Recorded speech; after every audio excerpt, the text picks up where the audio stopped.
Today's guest on the What Fuels You podcast is Kristen Bauer. Kristen is the CEO of Laird Norton Wealth Management, LNWM, and has more than 2 decades of experience in private wealth management, financial services, and business management.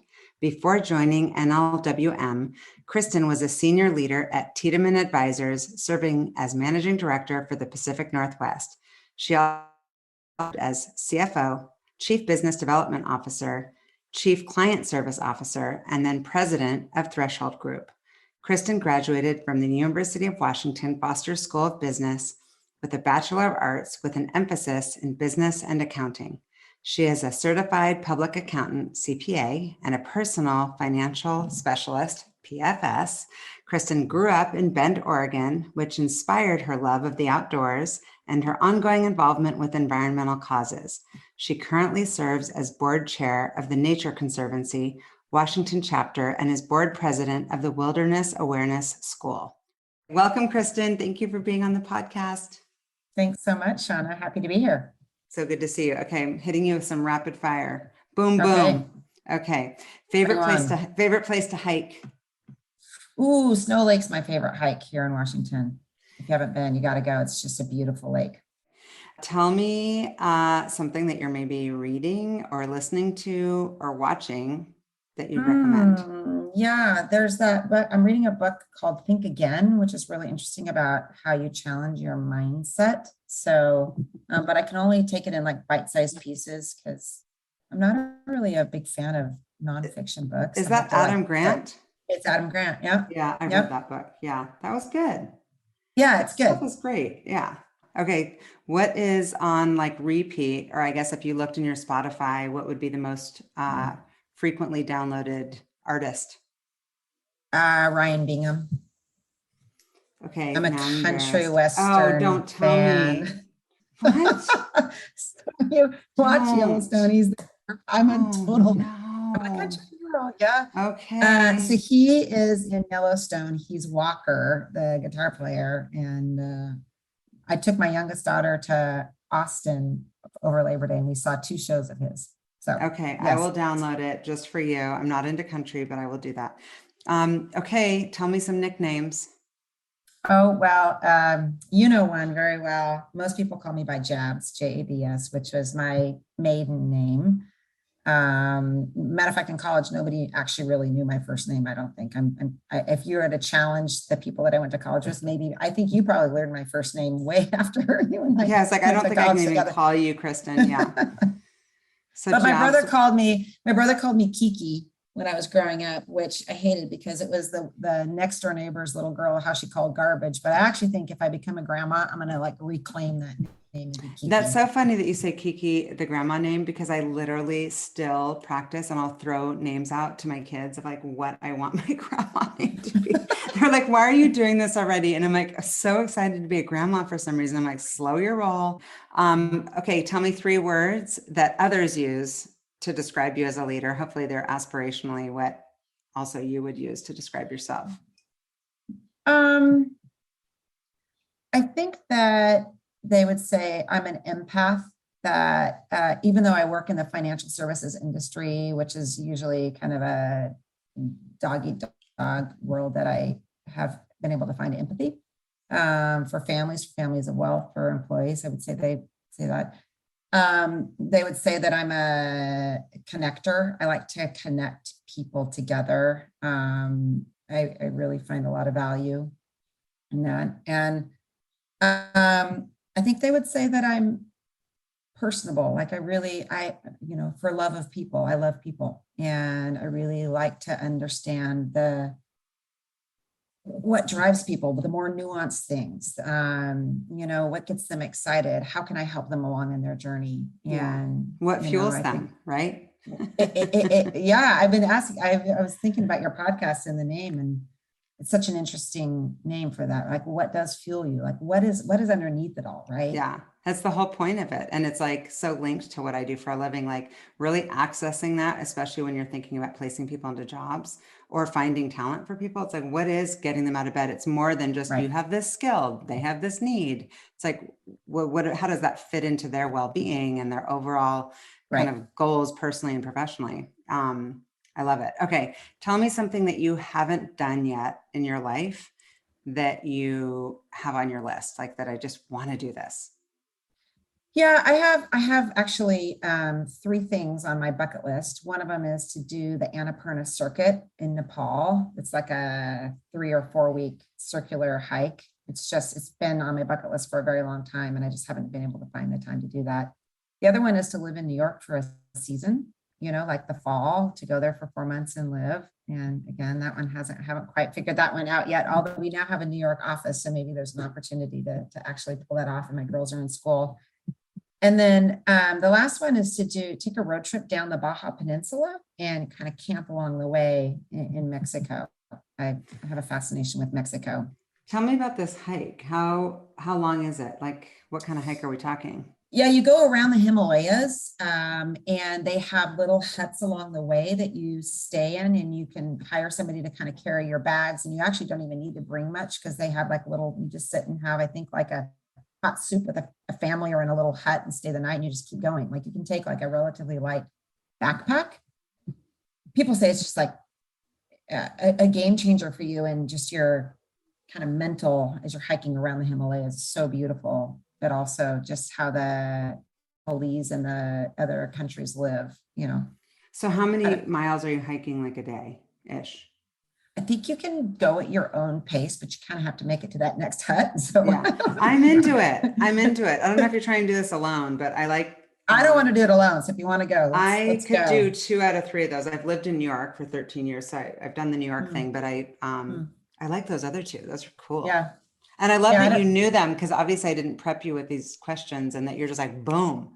Clearly you're living with intention. Some people would just be like, I don't know, Shauna, you caught me off guard. You're like, here's my 3. That doesn't surprise me at all.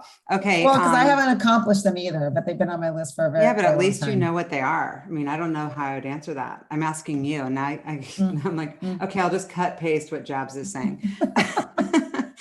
Introvert or extrovert? I'm an introvert that can pretend to be an extrovert. I've gotten really good at being an extrovert. Yeah, I actually was going to call that one. I was like, that's going to be her answer. Okay, so Bend, Oregon. Also, like, for me, it's not necessarily on my bucket list, but it's this area that I want to spend time in. Tell me about your childhood in Bend, Oregon. Yeah, so actually the real story is I was born in Everett, Washington, while my dad was on temporary assignment for a construction company. So I wasn't supposed to be born there, but basically grew up in Bend, Oregon. My parents had both my brother and I were kind of in college. It was kind of the whoopsie thing. And obviously they didn't figure it out after my brother. They had a whoopsie again. And so they had 2 young kids at a very young age. And so I grew up kind of out in the woods in Bend, Oregon, and with really young parents that hadn't quite figured things out just yet. And we spent a lot of time outdoors. We didn't have a lot of money.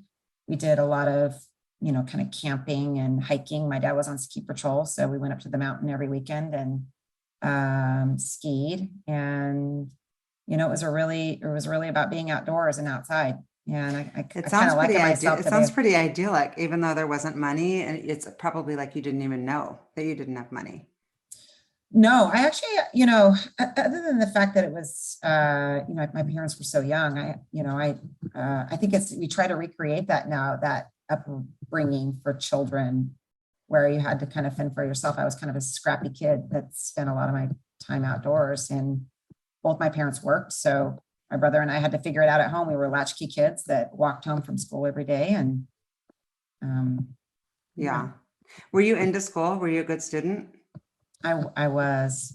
But you weren't a nerd. You weren't a nerd. What were you doing outside of being a good student? So my mom started a gymnastics academy in our backyard, and that's where I met my dearest friend. She was my mom's first student, and her parents traded like bales of hay for gymnastics lessons. And so I spent a lot of my time growing up doing gymnastics, and that went all the way through actually my freshman year in college. You weren't at school yet, but I did do gymnastics my freshman year in college, and that was kind of how, if I wasn't skiing or, being with friends, I was at the gym. And what was your special thing in gymnastics? Was it the beam, the bar? What was I would your? say the bar and the vault. I'm actually not very flexible, which makes the beam and the floor tough. So the vault is like run fast, hit it hard, go in the Yeah. bars. Yeah. So I was not very good. What's Actually, crazy about, to be honest with you.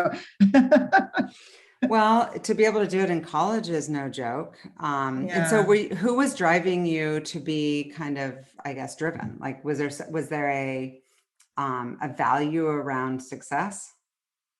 Yeah, my brother was a pretty intense athlete. He was a runner and a cross-country skier. And so I think it was just part of our family upbringing. There wasn't really a lot of pressure from my parents. I don't know, maybe it was more internal driven.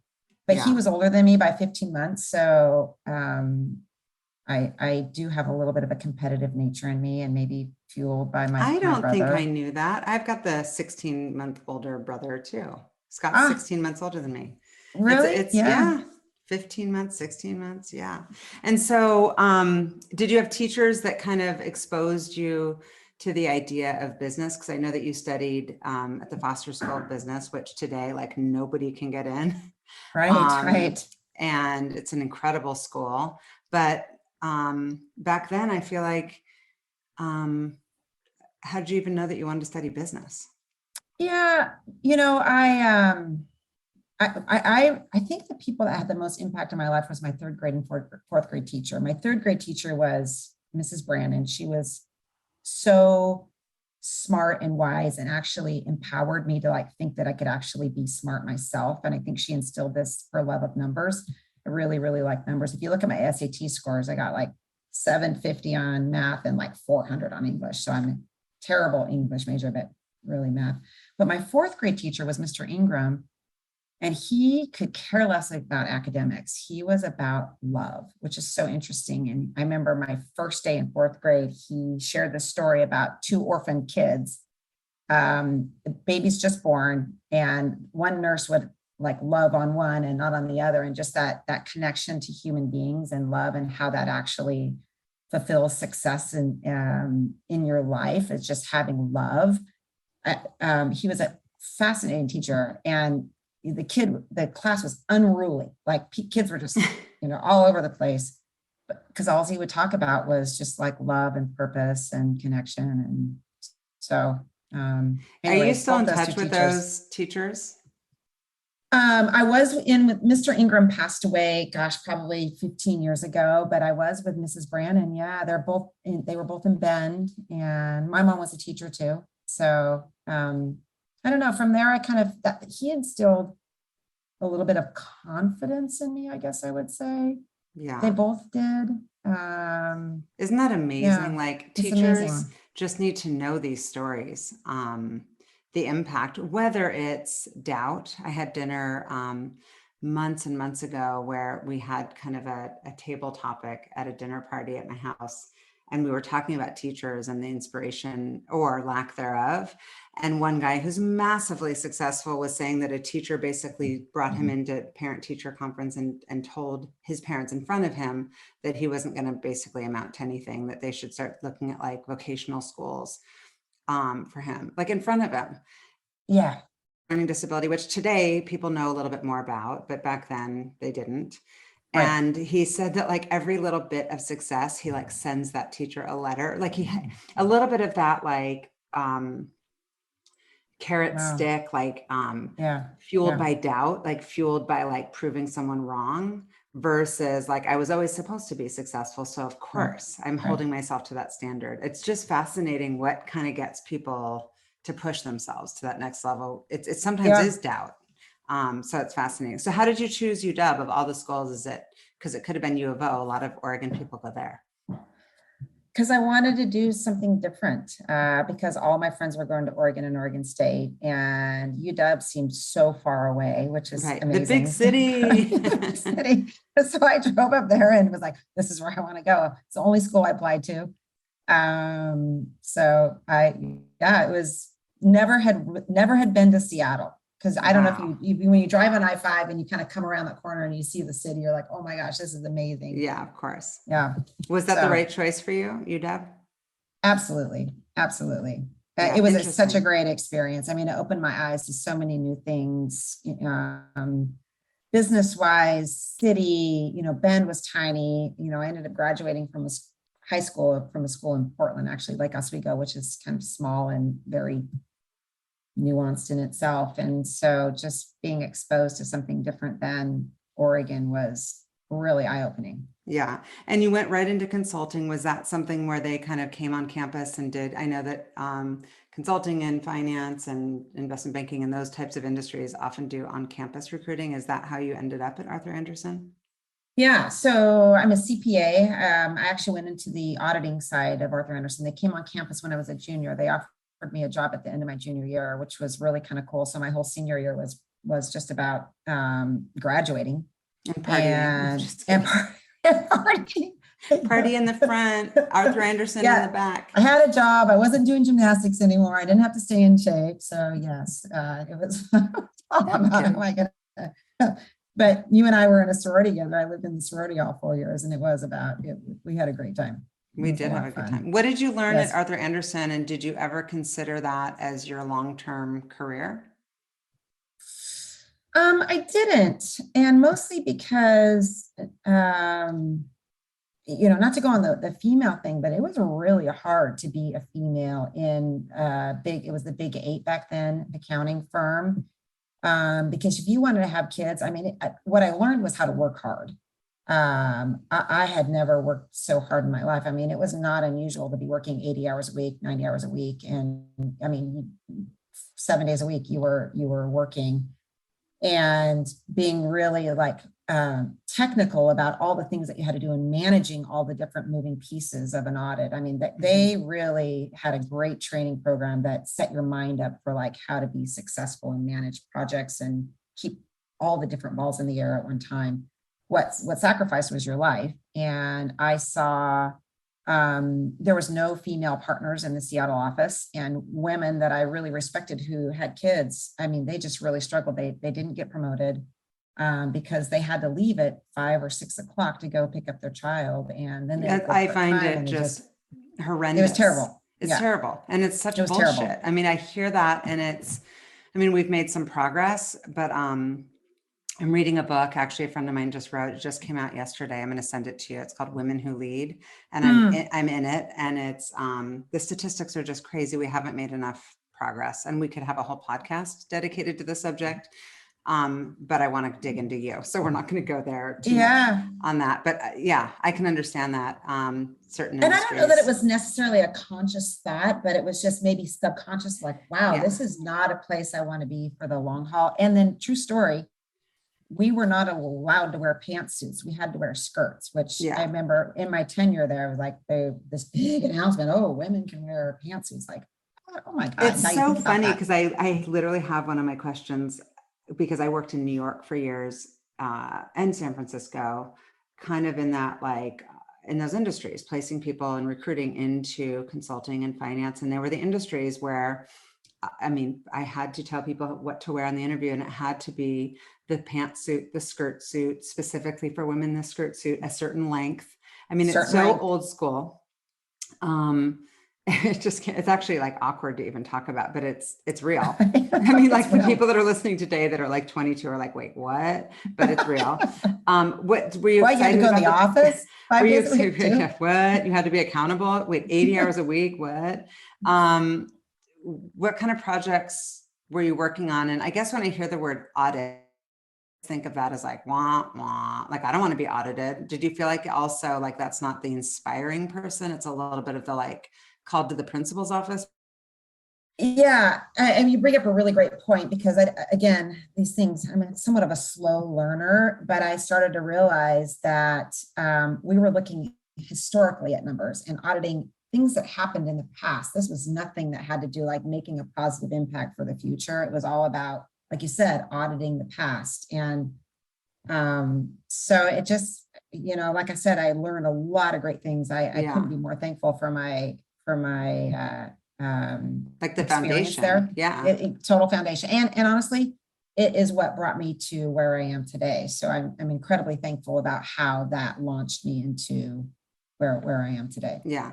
And also, I mean, just from a recruiter's seat, gosh, what a resume, right? 5 years in to your career, you've got Yeah. UW Foster, you've got Arthur Anderson on your resume. Yep. You can kind of not necessarily write your own ticket, but really at that point, you could have easily gone and gotten an MBA pretty much anywhere, or gone and pursued whatever it is. And you went to Medallia Healthcare, which I looked up. I had not heard of that company. Yeah. It sounds like it was a little bit of like a healthcare platform.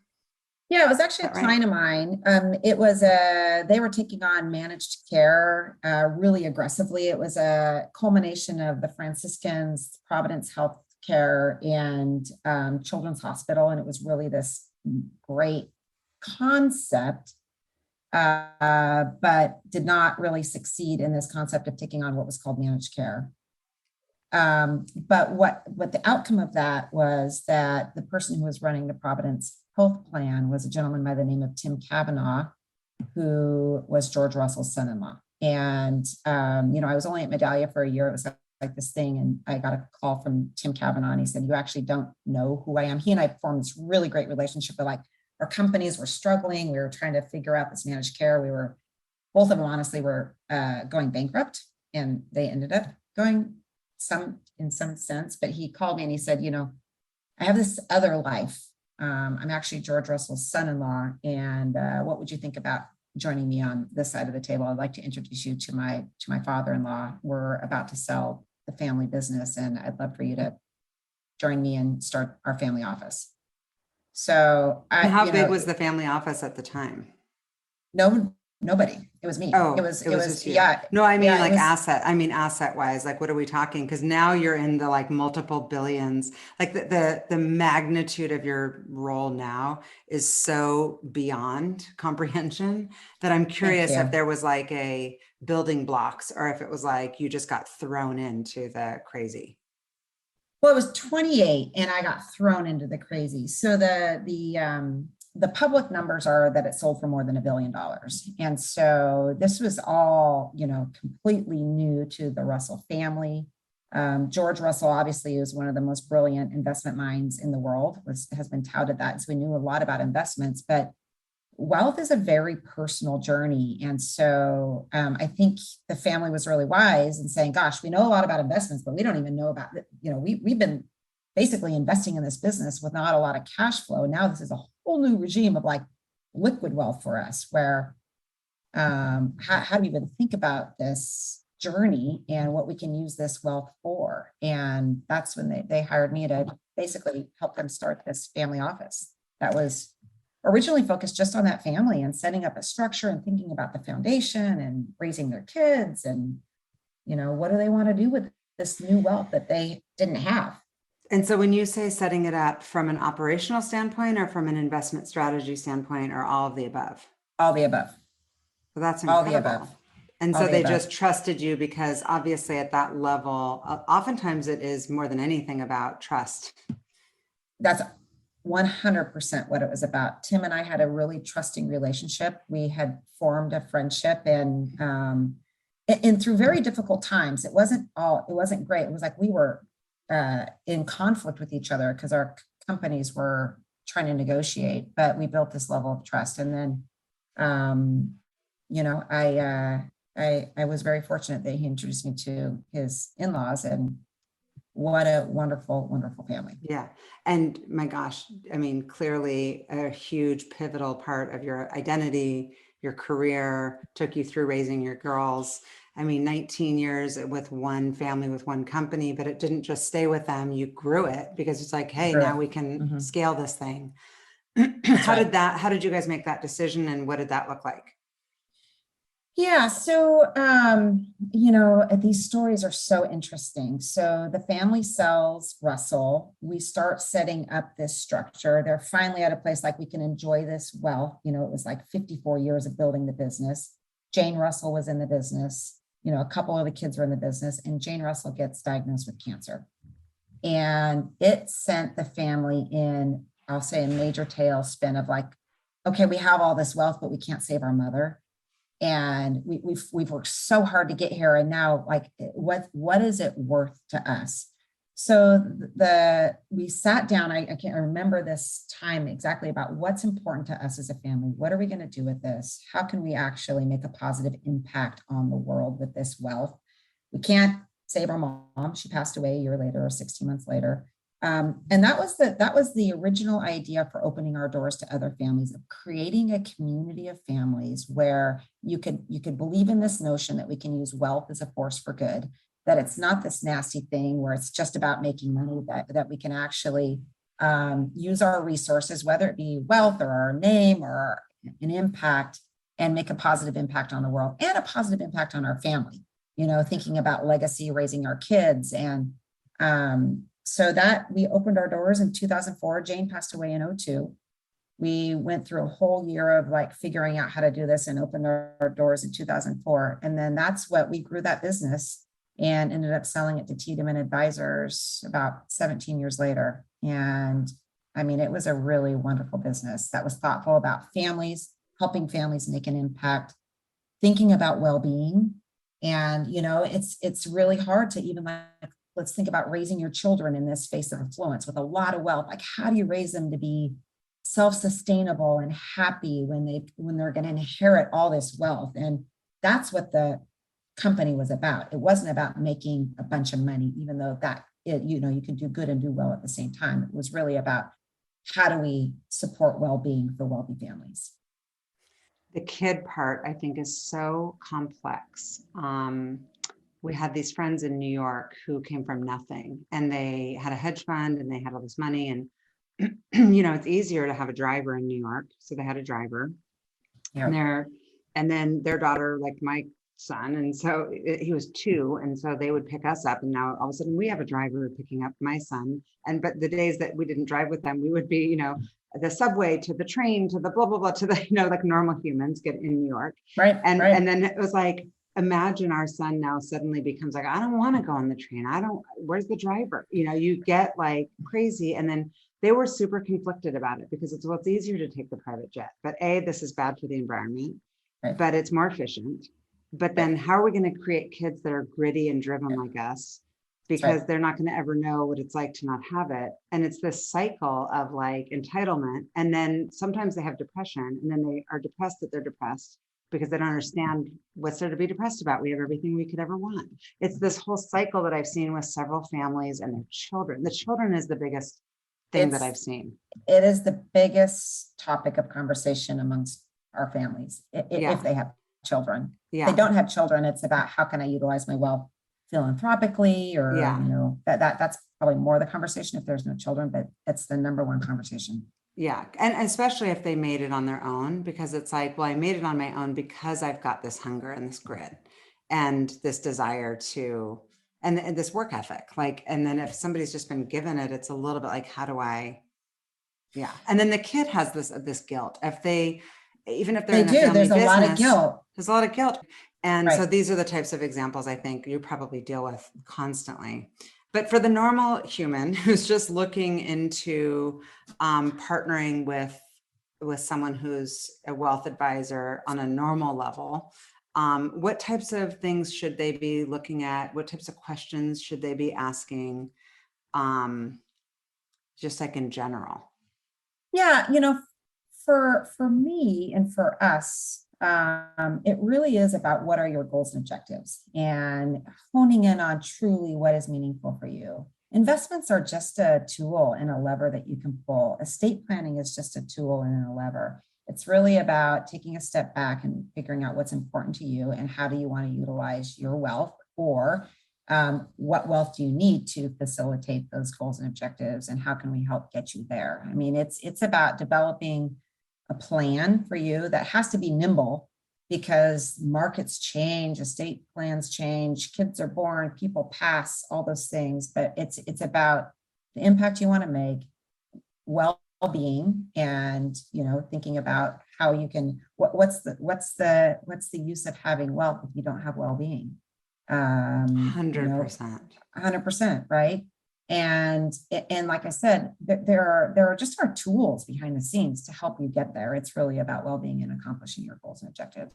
Yeah. And, I think, again, going back to, you asked me what people would say about me, and I said I was an empath. And, I think part of it is having a lot of empathy for the journey and helping people, because there is a lot of guilt with wealth, especially within the second and the third generations of families. The first generation seems to be very driven and, like you said, gritty and, competitive. And, but oftentimes I find that the second and third generations, there's a lot of guilt in trying to figure out what's meaningful for me. How can I make my own impact? Because people are looking at me like I inherited all this wealth and I just couldn't have earned anything on my own. And so it really is about helping families through those journeys. Mm-hmm. So that's the like 30,000 foot level of like, I guess, philosophy around impact and meaning of kind of what you want. But like, what's your actual personal approach to investing and your kind of overall investment philosophy, I guess? Yeah, I mean, it's all about diversification, and nobody has a crystal ball in looking at what's going to happen in the markets.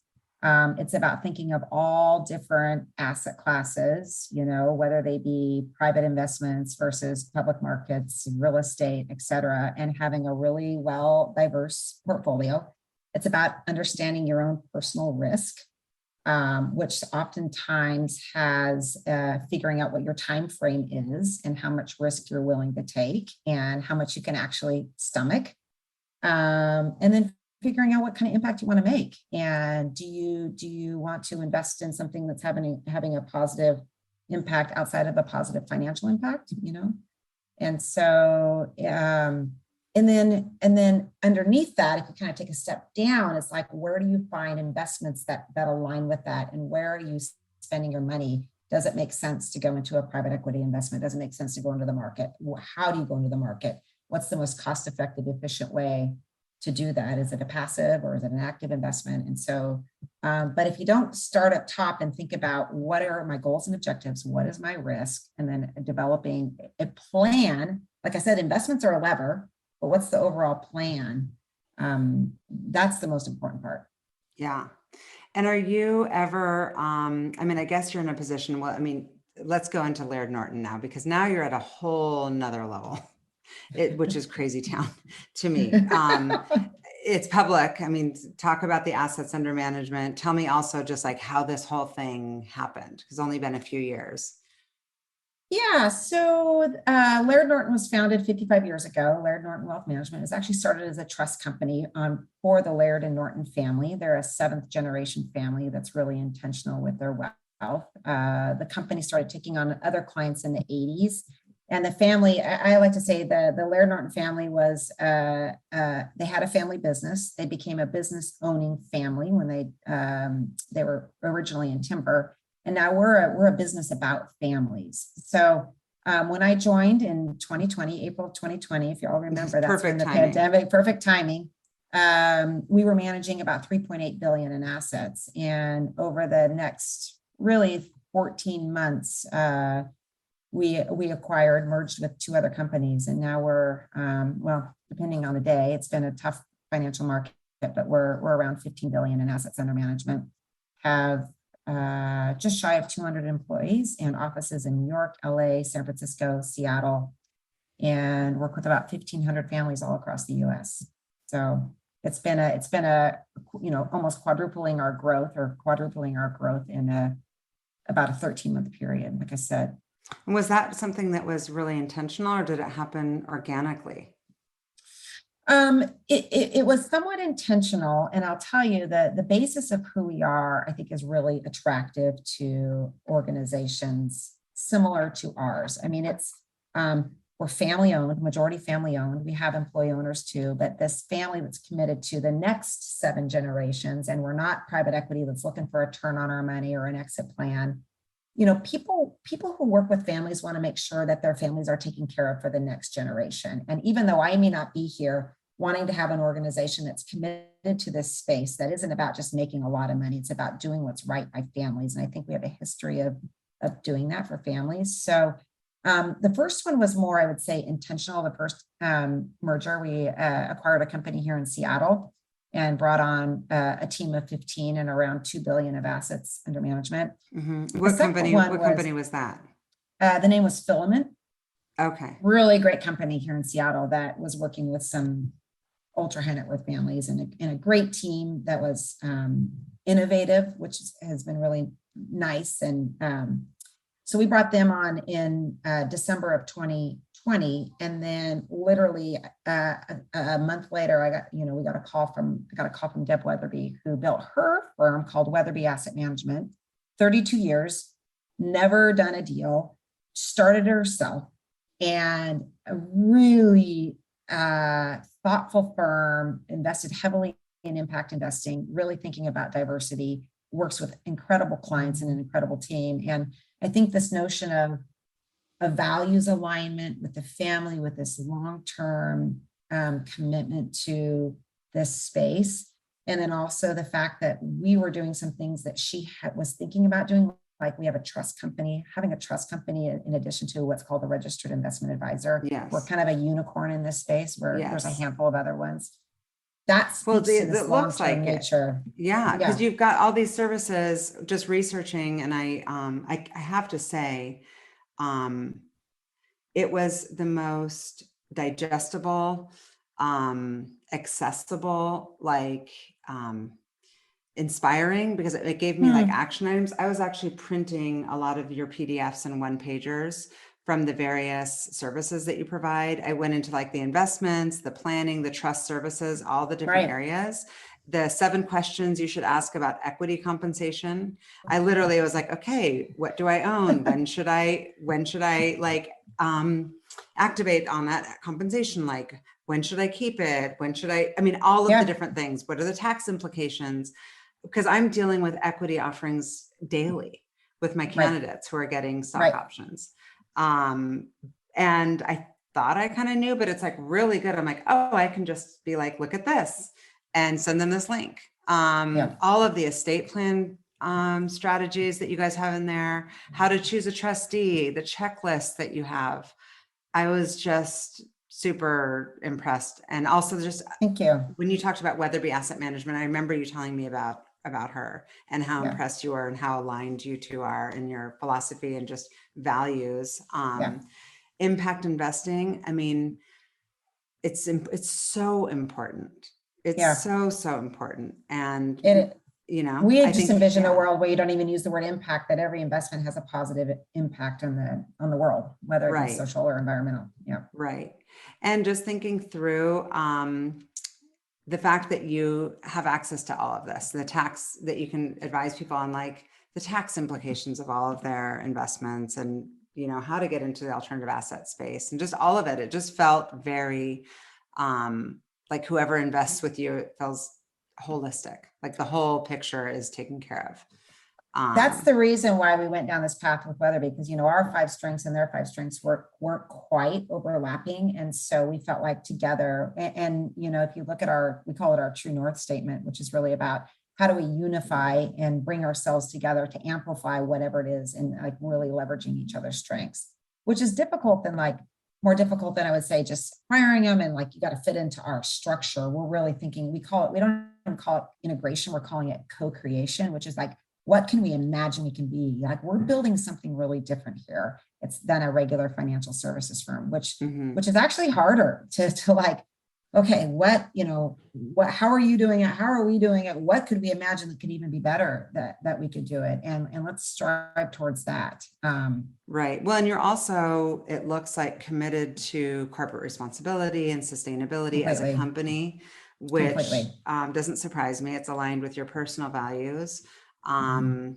Just even commitment to the environment. What are you thinking right now as far as diversity and inclusion? I did go on your site and look at your board and some of your leadership, and I love that there's some females at the top, obviously starting with you, different than most other financial services companies. But how do you think about that and weave that into the daily talk at the company? Well, I liken it to the 4 legs of a stool. You have your employees, and you have your clients, and you have your owners, and you have the community. And rickety be on three legs of the stool, but you have to think about all four. You will see what we call creating shared value as a main pillar of our organization, in that, like, what are the concentric circles and what are the impacts that we're having on the community? How can we make a positive impact on the community utilizing our strengths? So financial literacy is obviously one of our strengths. How can we go out into marginalized communities and help some of those communities actually build wealth and give them some financial literacy? One of the prominent, I'll say, shingles under creating shared value is diversity, equity, and inclusion. And we look at everything through that lens, whether it be, through our clients, like I said, building clients of diverse nature, our employees, making sure that we're a really inclusive place where we honor all types of voices. It's about all different types of voices, and equity, and being really thoughtful about it. And you're right, our board is now led by Lisa Brummel, who was one of the original HR directors at Microsoft. At Microsoft, right? Yeah. Yep, Microsoft, and she owns the Seattle Storm now and is incredibly passionate about DEI. Right. And you have Laura Jennings also. Laura Jennings she started a company called NAC. And then Julia Z just joined the board, and she's been really instrumental in impact investing and diversity as well. So yeah, it's incredible. And what are you thinking about as far as the long-term plans? I mean, I'm hoping you're not gonna be like, oh, we're 50 billion. I mean, you can't get much. It's incredible, the size. And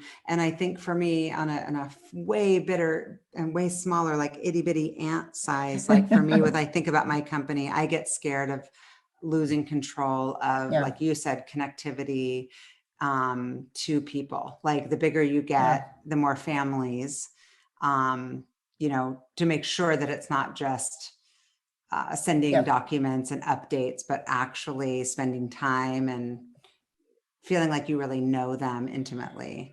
You can't get much bigger unless you just get wealthier families, with more assets. Yes. It's such a great question, Shauna. And it's not about getting bigger just for getting bigger's sake. And it really is about intentionality. And I worry about that as well, which is why it's wonderful that we have our majority owner as this patient family that understands that to build the right kind of company, you have to think generationally. You can't think about profits next year. And it's an ecosystem. And sometimes you need to lean more on the employees. Right now, we're really thinking about our employees. I mean, coming out of COVID and what's going on with inflation, and it's been such a stressor these last 3 years, and thinking about our clients too, and making sure that we have the minds. If we support our employees, we can really support our clients, right? It's clients come to us because of our people. It's 100%. Well, you are, at the end of the day, it is a service business too. And we are in the relationship business. Yeah, in the relationship business. And if they have a good experience and there's attention, they feel like they're getting attention and they enjoy working with your team, they're going to have a better experience. I 100% subscribe to that. I'm curious. I mean, you've got this, the board work that you're super passionate about, balanced with your two beautiful girls. And the passions in trying to get to Baja and trying to get to the Himalayas and all the places. How do you set yourself up in general for like a good week? Do you have rituals of like planning on a Sunday, or every morning I wake up and do this? Yeah, every morning I wake up and I try to get outside. I try to go for a walk or get a little bit of exercise, and it's really important to me. I have to clear my mind. I definitely Sunday night try to get my head around my schedule and plan ahead. So yeah, I also think it's about prioritization too. My kids are in college now, so it's not as much of a burden on my life. There's been this whole freeing of like, wow, what am I going to do tonight? I don't have kids at home. You're not quite there yet, but you will be there soon. And so, but it's a different kind of mental allocation to your kids about thinking about what we can kind of go see them and making sure you check in on them. So, yeah. And so the board work is what amount of time for you? And how do you ask this question? How do you decide what board work you're going to do? Because I'm sure you get hit up all the time. Yeah, it's about priorities as well. And, I'm on the board, 2 boards right now. I'm on the Nature Conservancy board and then the Wilderness Awareness School. And it's about prioritization. And sometimes you just have to be Say clear no. about what, say no, be clear about expectations. Cause I always aim to exceed expectations, but you got to make sure you're setting the right expectations in the beginning. So, yeah.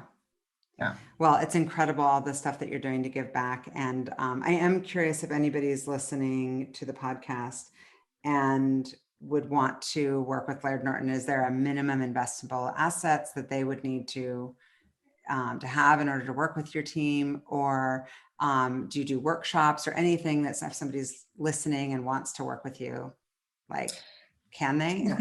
Yeah, of course. Would love to talk to people. And as you saw from our website, we really pride ourselves in education. So you can get a lot of materials there that'd be useful no matter what your wealth size is. We really aim to help educate the public, like I said, using financial literacy. We tend to partner with families that have 10 million or more in liquid assets. The conversations are just different when you have a family with $50 million versus $5 million.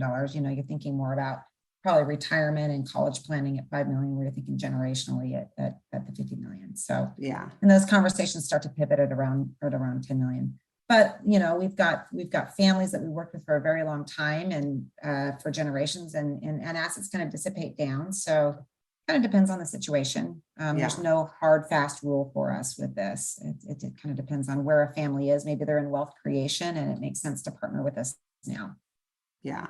What I think would be incredible, and I might just have to hit you up for this, is to host something and just have you come in and talk to people, because so many people could benefit from your wisdom of just your philosophy and the way that that you personally think about well-being as it relates to wealth and how the two are integrated. I would love that. Yeah. I would love that. Thank you so much. My final question for you is, what fuels you?